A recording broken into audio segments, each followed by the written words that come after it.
Ayan guys, dito na naman tayo sa kusina para magluto ng tanghalian. Ayan, nagluto ko ng isda. Isisigang ko. Ito. Ayan, nagpakulo na ako ng tubig. Ayan guys, lagay na natin yung ating isda dito sa ating sabaw.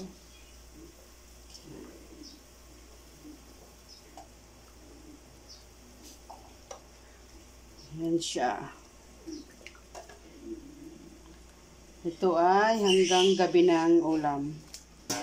Para may sabaw naman ang bata.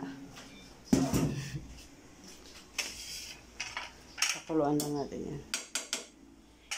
Tapos, ito yung ating gulay. Yeah! Ayan.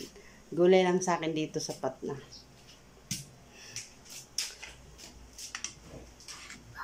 Ito yung sabaw.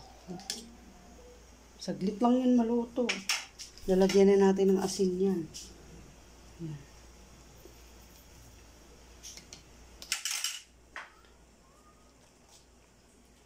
Yung ating pangsigang. Lagay na natin yung pangsigang natin. Yan.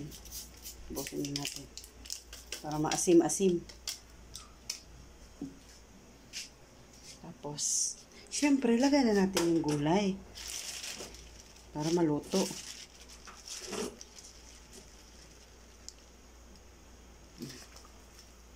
Maraming gulay. Para makulay ang buhay. Lagyan na natin yan.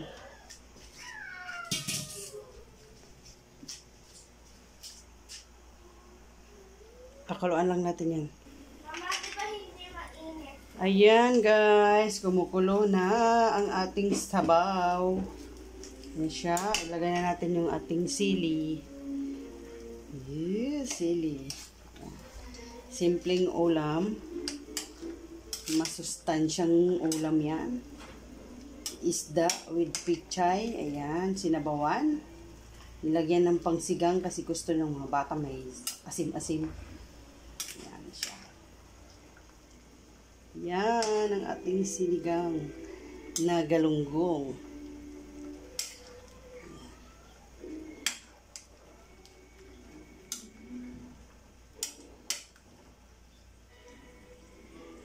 Kunting kulo-kulo na lang yan ay luto na yan siya. Yan o.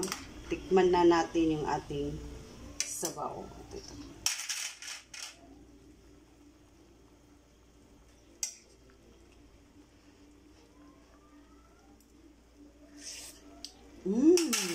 Sarap. Sarap guys. Ayan guys. Thank you for watching. Bye-bye.